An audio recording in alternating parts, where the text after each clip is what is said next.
Alison, are you there? Hi there, Guy. Yes, I am. I'm here in a cloudy Cambridge, but Uh, at least it's not, 28 degrees or whatever it was back in February. A bit more normal at the moment. yeah, yeah. So now you might think that I'm actually in Oxford Square or Piccadilly Square or wherever it was in London, because it seems like I'm surrounded by Extinction Rebellion and the pink boat. But of course, And the pink boat, yes. that's now part of history.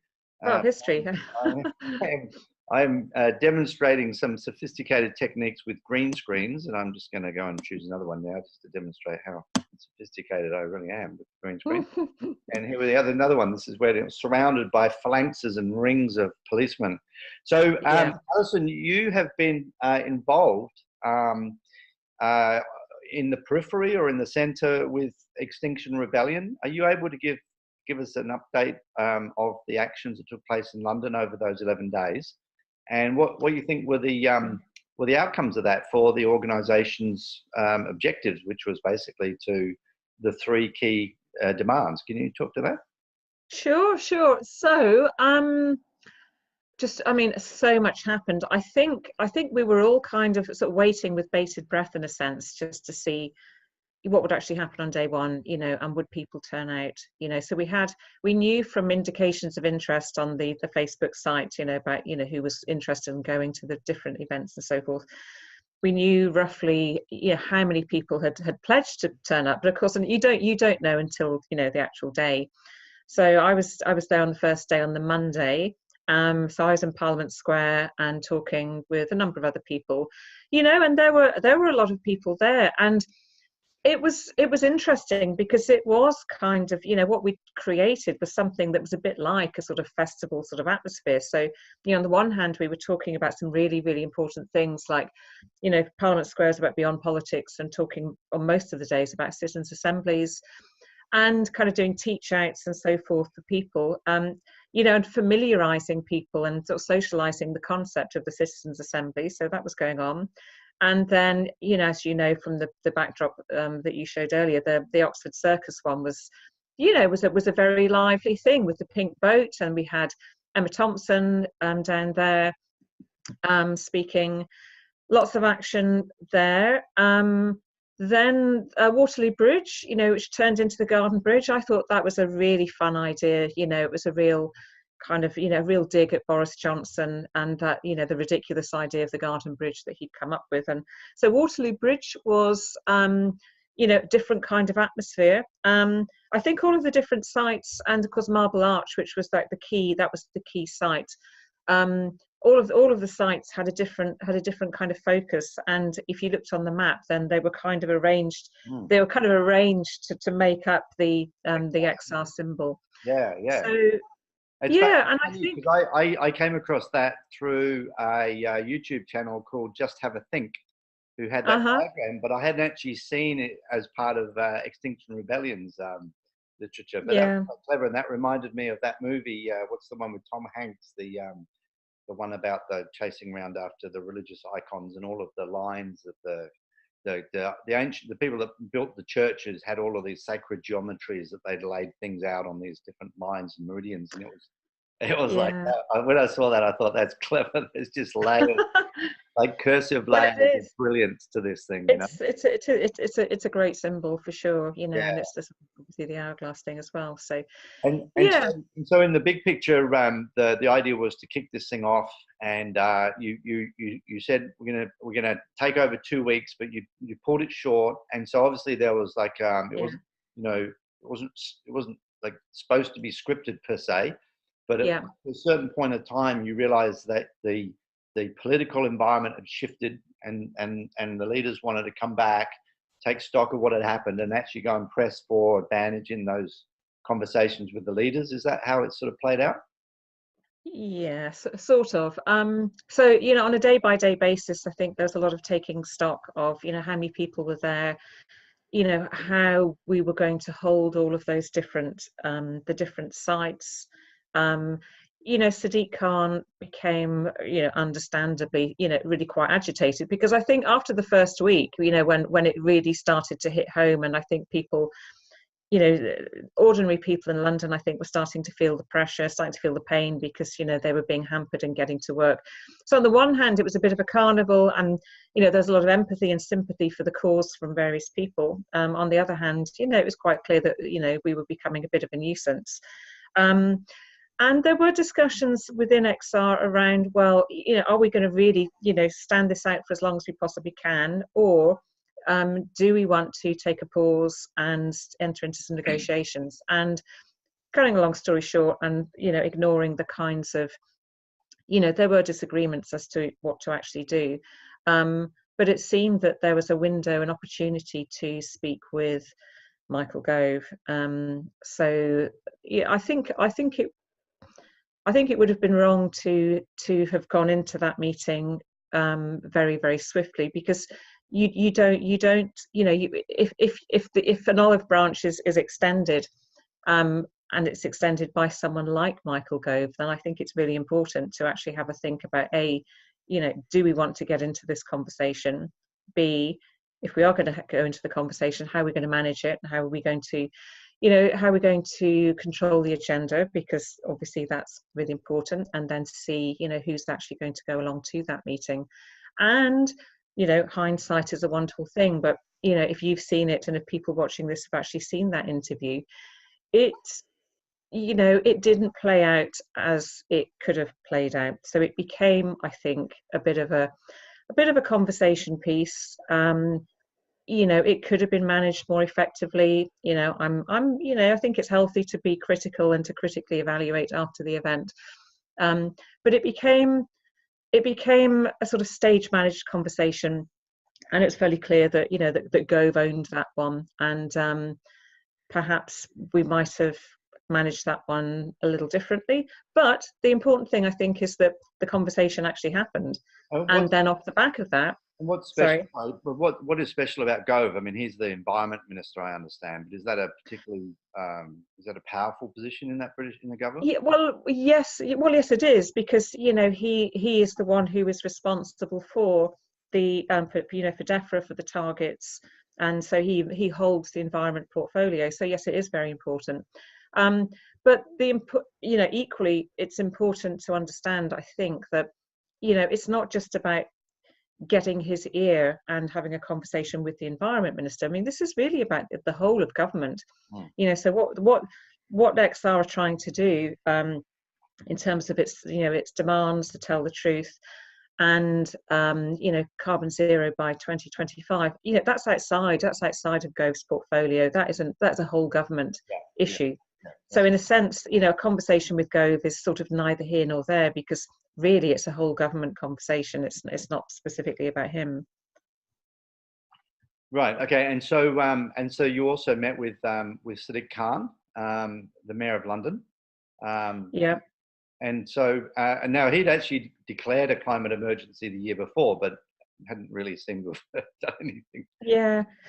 Well, you know, he's been supportive, as I understand it, of XR and what XR is trying to do. But I think, you know, he's supportive of it, but, you know, he's having to maintain a careful balance between, you know, supporting what is actually a very important movement, but also, you know, London coming to a standstill is profoundly problematic for him. And I think after about a week, you know, it became clear that, you know, he wanted some kind of breakthrough. You know, we had the 5 sites. There were discussions about, okay, well, you know, sort of negotiations around, you know, you can continue, but we want you to focus just on Marble Arch and forget about the other ones. And I think, you know, there were mixed messages then to the people who were actually camping out there, because, you know, people had been camped out there for around a week, you know, and were holding out for the 3 demands that XR had made. And I think it was difficult for them to, you know, to find themselves suddenly told, well, actually, you know, things have moved on, you know, we're going to focus on Marble Arch, and then to find that Marble Arch was relinquished. And I think, you know, we're all now taking stock and thinking, well, you know, what was achieved, was it a success or not? And, you know, depending on how you measure success, I mean, for me, I think the most important thing was that, you know, XR has now got the whole world talking about climate change and the ecological crisis, and that's a success. Yeah. That's, it's the kind of waking up that you and I've been talking about for months. Yeah. It's been really effective in mobilizing people. The media attention was everyone wanted a piece of XR, what it was about, right. Which is a good thing, but that kind of thing can backfire, because at the moment we're kind of flavor of the month and under scrutiny, and what always happens with the media is your flavor of the month, and then they'll start chipping away, and then the tide turns, and that's the thing that we need to watch for. And you say the disruption in the city, I mean, apart from those 5 sites, but there was these roving, what's the term you use, where you're going close down? The swarming, yeah. So that was going on all around other sites as well, right? Yeah. And I understand that the way that it was established was that there was all of that autonomy. So here's an interesting question is, there would have been a lot of discussion about shutting down Heathrow. I mean, you had the capacity to shut down Heathrow. Yeah. So on one hand, you've got a decentralized system, but on the other hand, you've got a centralized decision-making body which acts as an advisory to everyone else. And so can you tell me how that, because that was, I mean, I was watching that and I was thinking, as soon as you go, there was a certain tempo, there was a certain, you were allowed to get away with, and this is what Roger had been saying in his describing the response of the governments, is that they will not know how to approach it, and they will allow you a lot of latitude, but there'll be at some point that you'll just cross the line. And exactly. And functions and and so Heathrow would have been that trigger point, I'm sure of it. It would have been. So there was, I mean, it is sort of centralized in a sense, in that there are groups within XR who will discuss the actions, and then and there are certain groups that hold information that is not disseminated to the wider group, and you don't want to do that because you might get a leak about planned action. So the Heathrow one, there was some very sort of last minute discussion around that, and I know some people weighed in. I was one of them, and suggested that that was just to shut down Heathrow would potentially have jeopardized our position with the public, because it would have been so massively disruptive. And I guess the question is, well, would that be defensible? Because that kind of action is strategic and it's tactical, but it's not focused on those individuals who we see as being responsible for the ones that we want to disrupt the most. And I think to just disrupt ordinary people who are maybe going to see family or going on holiday and so forth, we felt that was going too far. And so that action, what actually happened then was that there was as sort of group of younger people, I think about 20 young people, who were filmed at Heathrow and talking about their concerns and their fears for the future. And I think maybe that was more acceptable than a full-scale shutdown. Yeah, and look, looking at it from an outsider, looking at the media response and watching the actual live Facebook feed from there, I thought what was really clever, I thought about that, was it just created this dramatic tension, because on one hand you just knew that if the organisation had decided to close down Heathrow, which I agree with you would have been completely foolhardy, because you would have lost so much public support, because you just would have ruined people's holidays had you done that. Had you, for example, given 3 weeks notice that you're going to shut it down on the biggest day for commercial travel, or when CEOs fly or whatever, and gave notice and did it, then that would have a very, very different. But there was this dramatic tension, because those kids, there was a particular piece of that live footage where they looked like they were about to get arrested, and they were terrified. The children were terrified, and they were like nearly crying, and they were holding it together, and brilliant theatre. So anyway, so that was interesting. And then of course the tube was another thing as well, another way of creating absolute havoc. But I think one thing that occurs to me about this whole rebellion idea is that I think what you've demonstrated is that under that brand and under that leadership and under that, what you've tapped into something. One of the expressions that I learned from an entrepreneurial class that I was studying was this idea of emergy, EMERGY, And so energy is like, Okay.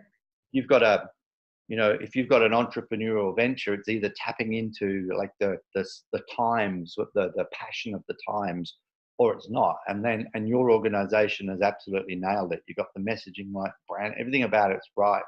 And so, so for me, I'm just thinking, like, if you guys decided to go for broke and close down the city, the logic, the rationale or the question then is that because what you're doing is you're actually putting you're trying to force the hand of the most powerful people in society. You've got all manner of nasty ways of responding. Yeah. And so at some point it crosses the Rubicon, the riot police come out, people get bashed on the head, dragged away. And then the question is when you backfill people who are passionate enough to take that abuse, like what you're seeing in France. I mean, right, look at the yellow vest in France. I mean, it's just mayhem. People getting clubbed, their eyes getting missed, and yet there's still people pouring in. You've got a different, you're a non-violent program, but it doesn't mean to say that the violence won't come to you if you start crossing these potentially invisible thresholds. It's a risk. Yeah. Yeah. It's potentially a risk. I mean, I guess the key things are, well, what's next for XR? And for me personally, you know, I think it's important to think beyond XR, because XR, you know, it's a movement, and it's had a big moment. You know, the question is, will there be further moments for it? You know, it is a full-scale rebellion, and so I think logically what needs to happen next is an escalation of rebellious activities, which will require more and more people to come out and, you know, put their liberty on the line. So I think that there's that. So, you know, the UK government, you know, has declared a climate emergency, you know, and there's a kind of so what to that. Or the government? The parliament. Parliament, yeah. Right. So, yeah. so you got like the two houses. So the actual, so the government hasn't declared an emergency. So May's ministers haven't declared a climate emergency, right? Yeah, I think that's right. Yes, I need to check all the details around that. Yeah. But I guess for me, the point is that, you know, that increasingly we're getting cities and, you know, Bristol University, we've got Culture declares a climate emergency. And, you know, we've got to be really careful, because that should not be seen as a means to an end in and of itself. You know, the objective is not to just get a city to declare a climate emergency, because that alone is you know, it's potentially a fairly meaningless gesture. But you know the risks with that. It's the kind of, well, so what does that entail? You know, are there strings attached? You know, does a climate emergency then obligate the city or the body to then actually do anything? Is it binding? You know, so you know, we need to be careful, you know, because Gove and Co, you know, the messaging around that may be, well, you know, XR forced the hand of, you know, this body or that body in terms of declaring climate emergency, and that's then happened. And we don't want to lose public support by public then sort of thinking, oh, well, you know, that's they got what they wanted. So there's a kind of, there's more work to be done, I think, in terms of building public awareness and understanding of, you know, it's not just about the climate, it's not just about climate emergency, you know. And we have to be really careful, because if we say, well, actually it's not just a climate emergency, it's an ecological crisis, you know, the public will be, well hang on a second, you know, we were talking about climate emergency, you've got that, but now you're saying ecological crisis. So the messaging isn't quite right at the moment, I think. We need to be really careful about that in terms of what happens next. So there's the scaling up of rebellious activities, but there's also the kind of, okay, so you know, XR is the alarm clock. It's the annoying alarm clock that's gone off and it's really loud and everyone's kind of, you know, slightly disgruntled by it. But then it's the, what are we going to do? You know, what are we going to do? What are the various things that we're going to do? So there's a lot of work going on around the citizens' assemblies, you know, what they might actually look like, you know, how they might be implemented, because that's a key arm for XR. And then there's the piece that I'm involved in, which kind of sits outside XR for various reasons. And this is the Transition Lab, which you and I've had a little bit of a discussion about. Tell me about Transition Labs. I love the name of it. It's got a great sound. Yeah, it's picking up on, you know, transition, you know, sort of transition towns. So it's kind of, you know, it's assuming some of the characteristics of those entities, and it's essentially a do tank as opposed to a think tank. Mm-hmm. So there are numerous bodies. There are policy bodies like in the UK, like IPPR, and there are NGOs and, you know, and other organisations. And if you look closely at the detail and the terms of reference and so forth, yeah, a lot of them it's about formulating policy, and it's about thinking through what we need to do. It's not exactly, they're not focused on the actual delivering and doing. They're not focused so much on action planning. So Transition Lab, which we are just about to launch, will be a space in which scientists and academics come together either virtually or in physical space in real time to work on solutions. And so it will be a space in which they work. Everything will be open source. We won't be setting patents. We will be looking at things like, well, okay, you know, how are we going to get to carbon zero, sorry. And what does that entail? So we'll be looking at things like that. We'll be looking at, there will be a really strong educational arm to it. So we'll be looking at curriculum, school curriculum, and ways to engage younger people and schools in actually doing particular projects and delivering.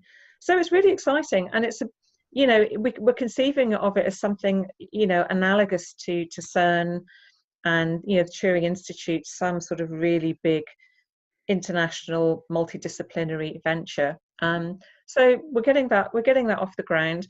You have to think big with these kinds of things. You know, we've kind of tested the concept with a number of funding bodies who say, great idea, and actually no one's really doing this. There's a lot of talk. There's always a lot of talk about stuff that we need to do, but in terms of the actual getting, you know, rolling your sleeves up, getting your hands dirty, and getting down doing it, it's not really happening. Actually, it reminds you, what you're saying there reminds me of an organisation I came across a while ago called Climate Kick. Are you familiar with them? Climate KIC. No. They've got that same sort of labs where they've got various programs where they send a whole bunch of different research parties to drill down in. Okay, well that's interesting, and I'm just going to run I'm going to go and share screen in a moment. I'm just going to run this video, which is a little bit shocking. It's some stuff that's going on in somewhere you actually might know where this is. So it's a protest against fracking, which has taken something of a turn as the security guys from the frackers have started getting a bit mean-spirited towards the. Here we go. Can you? You can see. I'm gonna go back. Yeah. So. Can you see that? Yeah. Yeah. Have you seen this before? No, I haven't seen that one before. So basically, it's some frack site. You can see all the drill gear in there. Some of the local protesters have basically occupied a mound of dirt, and these security guys are literally dragging them down their rocks by their legs. There's half a dozen of them, there's males, females, elderly, and there's a whole bunch of thugs that basically just gone and physically brutalised them. Now, it goes for about, this part of the action goes for about 5 minutes, and then there's other confrontations later on. I'll hold that now. Yeah. Okay, the reason I wanted to share that because, stop share. Okay, the reason why I wanted to share that was because part of this, I just keep coming back to this point, is that it's all, you know, you want to have a rebellion, but you're coming up against power. You're coming up against the most, you know, powerful people in the country who may simply not want to stop drilling for and pumping up fossil fuels, and so that power is going to express itself in lots of different ways. One of which is they're going to be in the ear of the politicians saying, "Hey, don't we need some more rules I mean, Yeah. one of the people who I've been watching over the week, or the nearly 2 weeks of the actual rebellion in London, was the former head of the British Met, head of the Metropolitan Police, who was this thuggish old bastard who was saying, you know, if you put me in charge of this, I'd have those streets cleared of these people tomorrow. You know, respect your right to protest, but don't break the law. And what he was effectively implying was he's going to send the riot police in here and drag everyone out by the hair, like you're seeing in France, or you're seeing in Lancashire, wherever that is. And so, how is that part of the equation playing out with the leaders of the rebellion, or are they simply just trying to tiptoe around the edge of that? Because there could be all sorts of invisible lines that the organisation doesn't know is necessarily crossed. You know, Heathrow, for example, being one that we talked about. Is that something that's discussed at length? I think when an action is planned, what we've done has been to take great care to talk with the police, you know, and to get them on side as far as possible. So I think with XR, the tactics, the strategy has been to work within the law, and to give advance notice of an action. And I think that our insistence on us being, well, it's you know, we are a non-violent movement. So you know, we're playing by the rules. You know, we're not being violent, we're not being abusive, and we're kind of working with the police. So we've kind of contained the anger. And if you've seen, you know, you have, I know you've seen lots of videos where the police are conflicted, clearly, because a lot of them actually support what we're doing. So as individuals, they support what we're doing, but they have, you know, wearing their you know, I'm a member of the police force hat. Of course, they're obligated to do what they're instructed to do. But you know, part of the rationale, you know, part of Roger's work and the rationale for XR has been about creating dilemmas and creating a conflict and creating empathy. You know, and it's important in terms of the, you know, the sort of theoretical framing of what we do. It's really important that we move away from these the them and us situation, and it's really important that as individuals that we kind of, you know, we go back to us seeing ourselves as individuals, and we stop this, you know, there's a lot of discourse around you know, the sort of triads, and so there is you know, there's a good guy and a bad guy, and then you know, the sense that we are trying to rescue some entity from the clutches of the big oil corporations and so forth. So you have your three agents in that, and that is a really unhelpful framing for a situation. And it's important, I think, that, you know, as a society, that we kind of try and get away from seeing ourselves as one of those three agents. You know, that we're you know, we're all individuals. So we have to kind of move back to a situation where we're kind of unitary as opposed to working within these triads. And I think in that kind of sense, then, you know, that will then, it will to some extent hopefully protect against the risk of the kind of escalation of violence that we've just seen with the fracking. But it's not going to, you know, to the extent to which that's going to inoculate against harm, I don't know. I don't know. So, and I think I understand your point as, I mean, in a way, the fossil fuel industry, the executives, the directors, I mean, they're in a terrible bind, because on one hand, they're committed under law to maximize shareholder value, and there's a suite of things that you do if you're in that job. In order to do that, you continually grow, you look for new markets, you probably, you know, you lobby, spend money on lobbyists. And so on one hand, you've got this organizational structure, which is basically heading in one direction, and there's a demand for it because everyone needs energy and they want cheap energy. And until such time as the country run fully renewables, it's one of the energy options. And on the other hand, you've got this enormous beast bearing down on top of everybody. And so everybody's sort of freaking out looking for an answer. And it's a paradox. Exactly, it's a paradox. And you know, a further risk is that, you know, at the moment we've got, you know, the sort of public opinion is kind of on our side, you know, because people see what we're doing, and people understand that there's a climate emergency.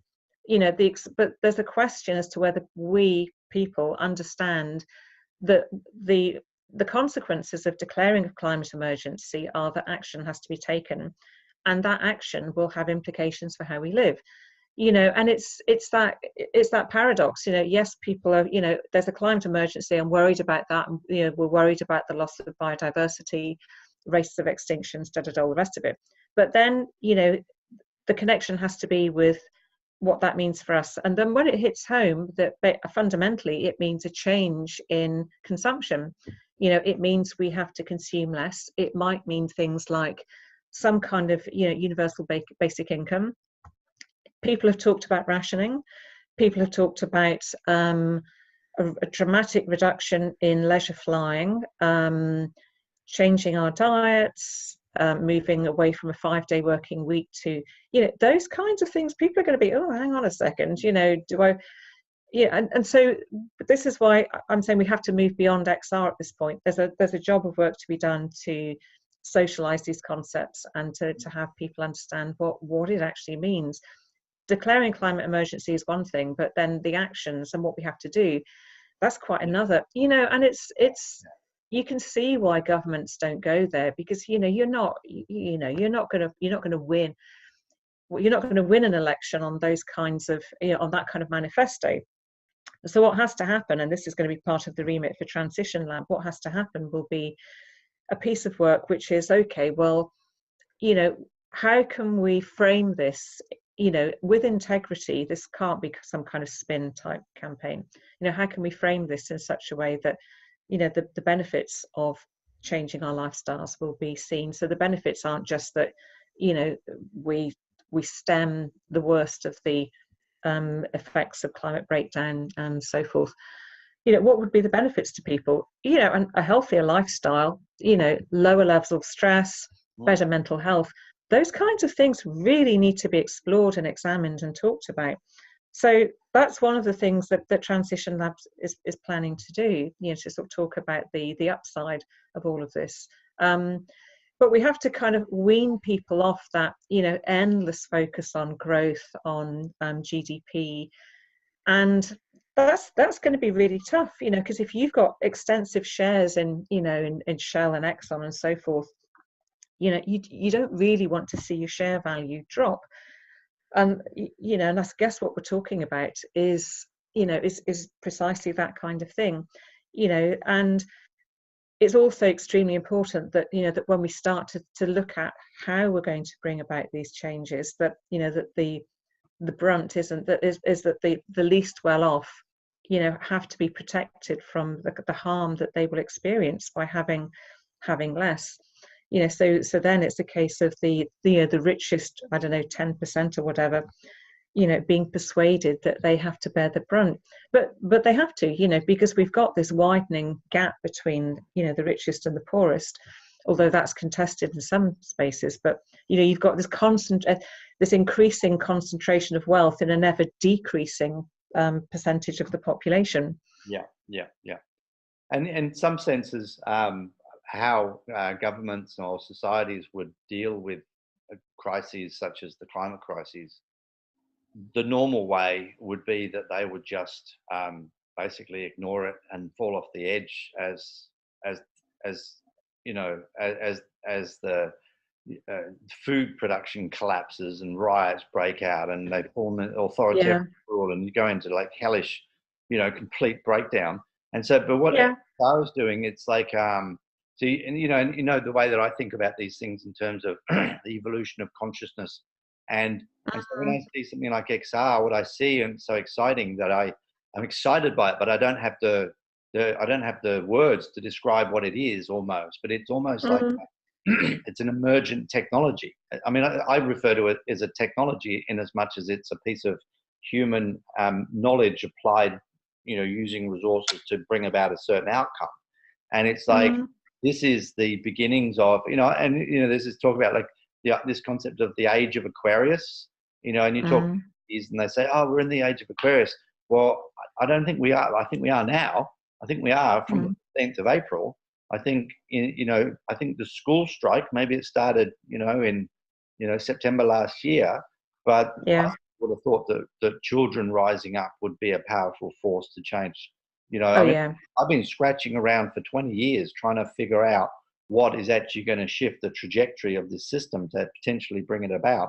And in the absence of actually finding anything, I write fiction stories about these characters that say, like the Mystery, the spaceman that comes down with $20 trillion to bankroll the structure of the global economy and the move. So I had to be a fiction writer, but all of a sudden I don't need to be a fiction writer anymore because I'm talking to Extinction Rebellion. I'm looking at the school strike, and apart from anything, there's reports. We got a news agency in Australia called Renew Economy, and they're always talking about renewable industry, and it's the cheapest energy in Australia is unsubsidized solar and wind and battery. And when you start putting pumped storage in, which is this vast untapped resource, where you pump water up onto an upper reservoir and capture the energy as it comes down. Like this country, what the governments are doing in this country is that they're actively retarding what is otherwise a natural energy transition.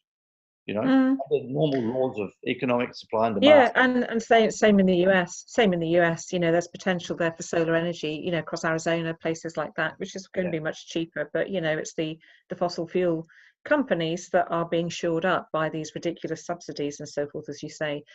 Yeah, I mean, you mentioned something there about, in terms of bringing about change, our government's going to do it. Well, no, we've seen, we've had 30 odd years of inaction on the part of governments. I was reading something really interesting today, which is a really good example of, it's not quite, well, it's almost grassroots, which is not intended to be a pun because this is actually about farmers, but there's a farmers movement in the UK called Groundswell. And this is because the farmers have acknowledged that, and DEFRA, this is one of the things that gets me. DEFRA have stated in their documentation that there are something like, I think they say sort of 40 odd harvests left because of soil erosion and the quality of the soil. And for me, it's like astonishing that they can say this, that they can acknowledge that we've got this serious problem, 40 odd harvests left because of the erosion of topsoil. And what are they actually doing about it? Well, and look to Mr. Gove, and the answer is, well, not really very much. Because politicians are only, they're only in office for a short time, and and arguably you could say that their objective is to retain power and remain in office and potentially see some policies through, and then go off and leave someone else to sort out the big problems. But the groundswell thing is interesting because the farmers have recognised that by abandoning ploughing and simply by not damaging the soil structure. So, paradoxically, in order to get the most from your soil, and I know this because I have an allotment, which I'm currently working with, you shouldn't disturb, you're not supposed to dig, basically don't dig because it disturbs the soil structure. But it's a nice example because, farmers are realising that, don't wait for governments to do this because they're not. So on their own, they're abandoning their, ploughing practices, they're using fewer pesticides and fertilisers and so on. And, so they're saving because they're saving labour costs and getting better yields. It's a win-win, and it's that kind of thing that is, it gives me kind of hope that, because the people who know most about farming and so forth are, one would hope, the farmers themselves, so they're solving that problem, and if you apply that kind of model more broadly, then, the same kind of thing could happen in other areas too. Which then begs the question, what's the government there for? Because they're not actually being very effective. They're not doing what they should be doing. And, maybe you could sort of think about a move into a sort of a much more decentralized kind of government, because at the moment we've got this highly centralized government with a lot of the country's resources going to subsidize London, which, London, for example, commuters in London pay really low bus fares. They're amongst the lowest in the country because of the government and its subsidizing of London, which drives the rest of us who don't live in London nuts. Yeah. Okay, well, that's really interesting. Okay, hey, let's talk about this report that's come out recently. Yeah. Now, absolutely. Tell me the name of that report, and I'll bring it up on the share screen. Okay, so I've got an embargoed copy that I'm not really but you've probably seen some reports through it. So what I've got here is called? I've got a summary for policymakers of the Global Assessment Report on Biodiversity and Ecosystem Services. Okay, IPBES. So and it's IPBES, and I should know what that stands for. Okay, but yeah, Intergovernmental Science Policy Platform on Biodiversity Ecosystem Services. And this is international. This is a UN thing. Yeah, it's a UN report. The chair of the panel, Robert Watson, and various other people. I mean, it's a stark, honest appraisal of where we are in terms of biodiversity and ecosystems, and looking at it. One of the tables that struck me really profoundly is I'm just getting it up on my copy here, so I'll just be careful what I say because it is embargoed. But it's a table that looks at the targets that have been set over the period 2011 to 2020. Do you have it there? I can see you've got some. I've got the website. I don't know where. I'm just looking for the document on the report. The reports. Yeah, I mean, there's a webcast at 1 o'clock today, and the report hasn't actually been made available yet. So I'm actually talking from. Right. What's striking about this is that there were 20 targets, AICHI targets as they were called, around things like, addressing the underlying drivers of ecosystem, loss of biodiversity, reducing direct pressures, improving biodiversity status, enhancing benefits to all, and enhanced implementation. So in total, there were 20 targets. Mm-hmm. And the progress towards those targets has been presented in terms of poor, moderate, and good. And you can guess where I'm going with this. They're all not good. A lot of them are red. They're poor. Right. So, for example, and this is over what period has been going on. So, yeah, exactly. So, for example, in terms of preventing extinctions, there has been next to no progress at all. The conservation status of threatened species improved, next to no progress there also. Right. Ecosystems providing services are restored and safeguarded, no progress. And what they've done, and it's what happens with organisations, they go for what we call, and I hate this expression, low-hanging fruit, but there's been good progress towards some things, and it's the easy targets. Yeah, sure. And it's incredibly frustrating because these bodies are basically, going for the easy targets and the things, the quick wins.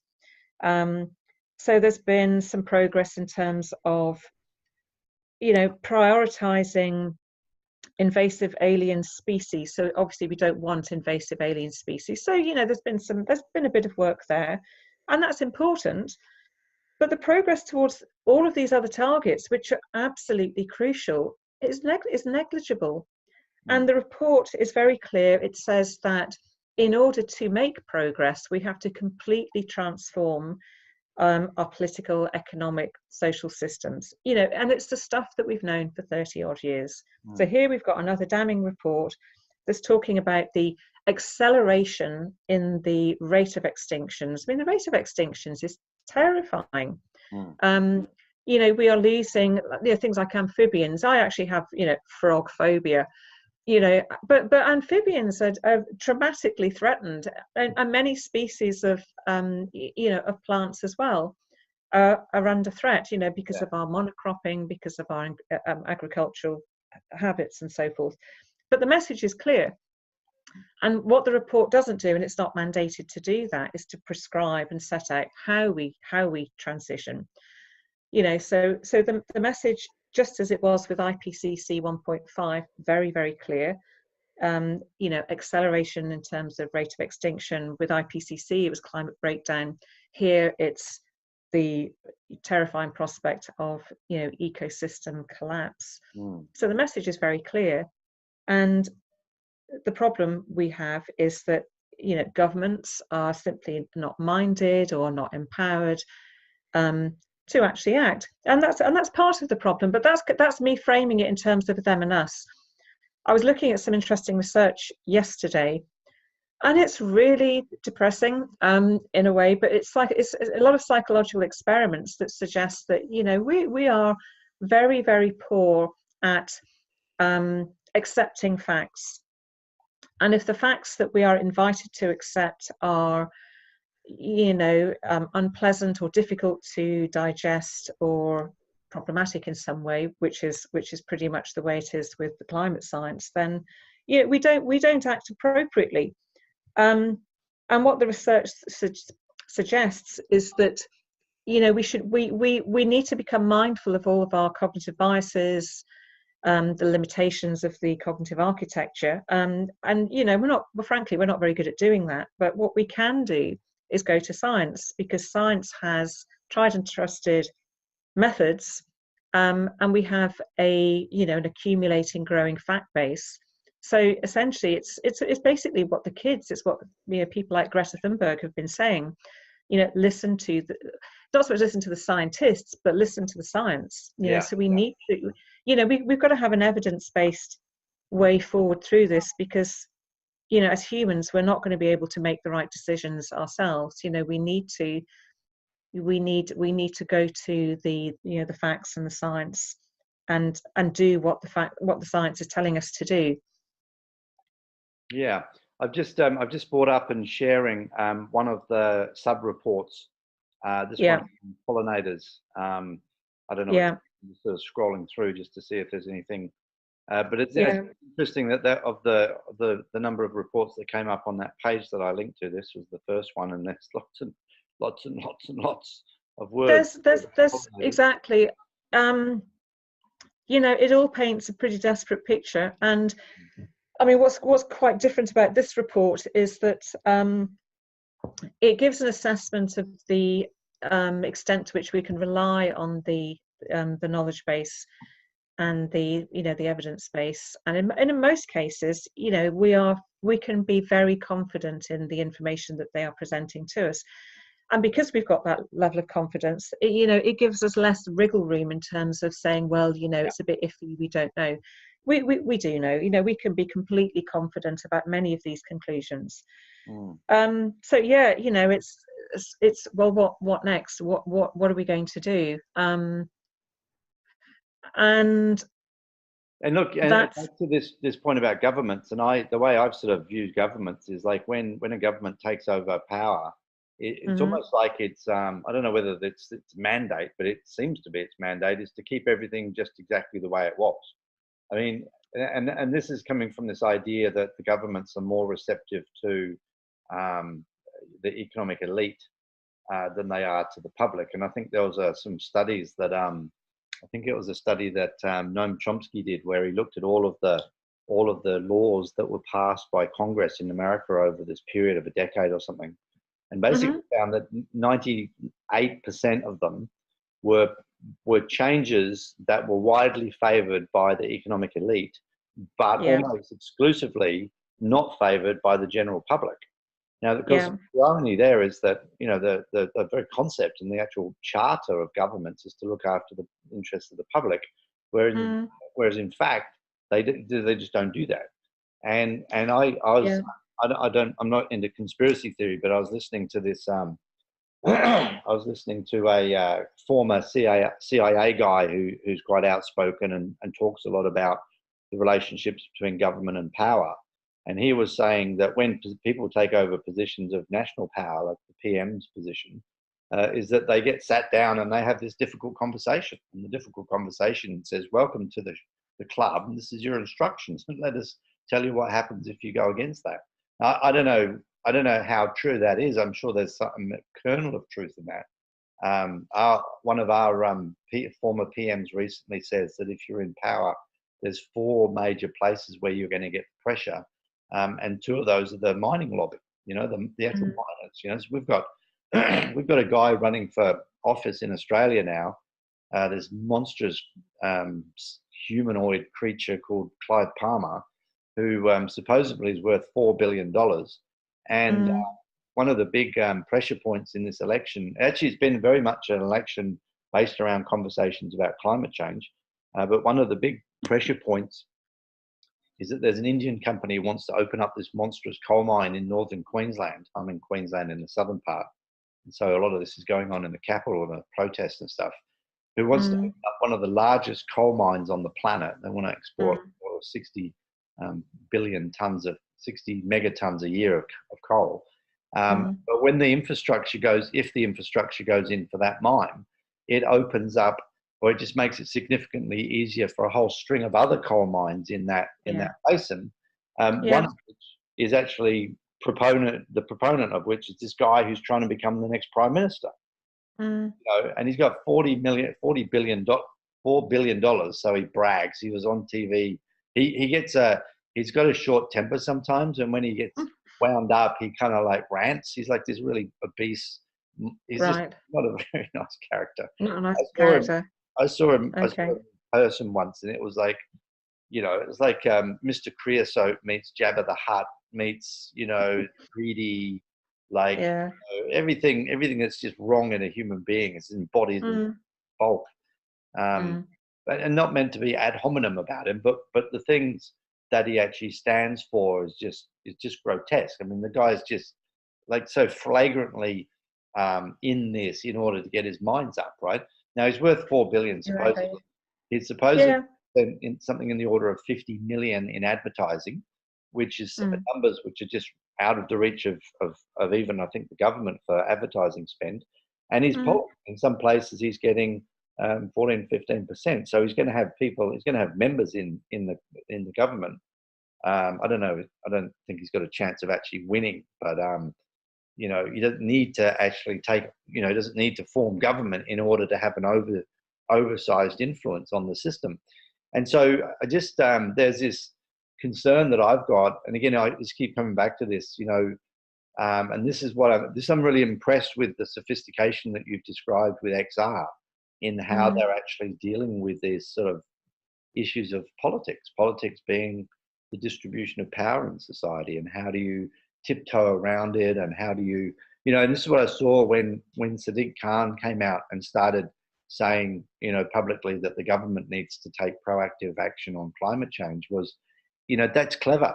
Your organization is getting the elites to sort of battle amongst themselves, because ultimately, you know, the public got a certain amount of power, XR's got some power, but ultimately all the power resides at the top. And when those people start going at each other, because ultimately as well is that whilst there is a very large amount of wealth generated through the production of fossil fuels, it's only a proportion of all of the wealth that's generated.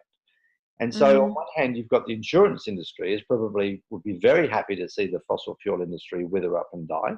You've got the finance industry that likes the fossil fuel industry because there's plenty of money in it, and yet is probably wary about the carbon bubble, the idea that if the governments actually do get serious about curtailing carbon, that most of the asset, you know, BP is a wealthy company because of all of the oil that it owns, right?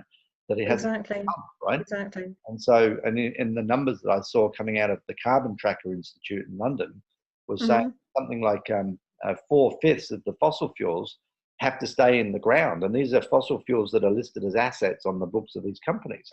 Exactly.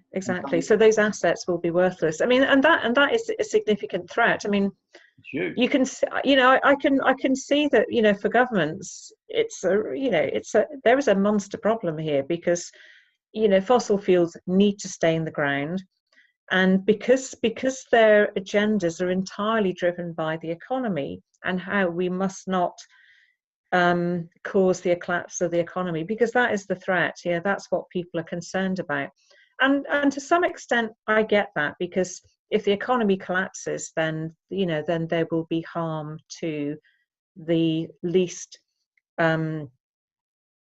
prosperous people in society, you know, which is why we need to be thinking now about something like a universal basic income, you know, the kinds of measures I was talking about earlier, universal basic income, shorter working week, you know, those kinds of things, rationing maybe. We need to be thinking about those kinds of things now to anticipate or to mitigate against the possibility of some kind of economic collapse. You know, because if you do see an erosion of those assets, You know, I mean, the American stock market is incredibly, well, I think incredibly fragile, depending on who you read. But the whole thing is based on debt. You know, the whole thing is based on, you know, ever accumulating amounts of debt, quantitative easing, that kind of thing. It's very unstable. You know, and the likelihood of another collapse like the one we saw, you know, just over a decade ago is there. You know, most economists say, well, it's going to happen. You know, we're going to have this, the bubble will burst, and this will be the mother of all bubbles. So yes, so we need to transition away from the kind of focus on GDP and the economy. You know, and that has to happen right, you know, as of now. But what government is going to, you know, is going to take that one on, I don't know. And that isn't to say that, you know, that isn't to sound defeatist, because we can't, you know, but the options are either we have a fairly brutal collapse, or we try and plan for the transition. And, you know, and I you know, because these are very massively complex problems, it wouldn't surprise me if no one's really got an answer. No, the energy one is really, really problematic, because, you know, to you know, the 2025 carbon zero target requires less consumption. Just putting it simply. That was a target that came out of like an IPCC report saying that if you're going to stay under 1.5, then Britain's pro rata share of emissions reductions would be the zero by 2025. Is that where that number came from? Not sure it came specifically from that. There's been some speculation and some thinking about, you know, the 2030 target, which is for like a 50% reduction. And I know that there are discussions in the government, you know, as to whether to make that more ambitious, so that we move to carbon zero not by 2050 but by 2040. You know, the thing is, that's a long way off, you know, and the piece of work that I would like to see done is some modelling around what could we do to bring that forward, you know, and what would that look like. So I think governments, if you you know, when you solve problems, you start with certain givens and constraints and so forth. And if one of your givens is protect the economy, maintain GDP at all costs, then that would take you to a carbon zero target of, say, 2050, or maybe very ambitiously 2040. But if you throw away that constraint and you say, okay, we are going to accept less consumption, we're going to accept some changes, you can probably bring it forward. It's just that is there an appetite to do that, you know? And this is where the government has to step up and be responsible. And of course, that's what they're not doing. Correct me if I'm wrong, but you have an independent body called the Climate Change Commission that handed down a big report. Committee on Climate Change, What they said was that you could actually hit the zero carbon by 2050 at a clip with a minimal amount of expense on the economy, and that wasn't factoring in the benefits that come from reduced air pollution and so forth. Yeah. Well, exactly. So, you know, it's path of least resistance. You know, how can we do this, minimizing discomfort? And it's all, to me, it's a work of fiction, because, you know, to move to that, to ease into that carbon zero target by 2050 presupposes that, you know, that we are not going to see collapses of other kinds, like in the insect populations. It presupposes that we can kind of keep going until 2050. But if you look at what the IPBES report is saying about the accelerated rate of extinctions, loss of biodiversity, and then the 40 harvests left to us, that to me doesn't look like a sensible target at all. You know, it looks sort of delusional. It looks to me like, you know, sort of lazy thinking, complacency, and not taking the crisis seriously. I watched this movie the other day called Valkyrie. I don't know if you've ever seen that. It's beautiful. It's a really good film. It's got Tom Cruise in it, and it's I don't watch anything with Tom Cruise in. But this particular film, this is very good. This is good stuff. This is not cheesy Tom Cruise. This is good stuff, and it's set in the Second World War, and it's a story about a group of people that were plotting to assassinate Hitler and put in a replacement government towards the end of the war. It was the only time that the German government had allowed its buildings to be filmed in a movie. So they really nailed the script. They got everything about it was just great. And it's named Valkyrie after Operation Valkyrie. So they rewrote this rule that allowed basically the government to protect against the coup taking place. And they anyway. So the reason why I mentioned it was ultimately that the coup failed, the rebellion failed, and the rebels were led out into this courtyard and were executed by gunfire.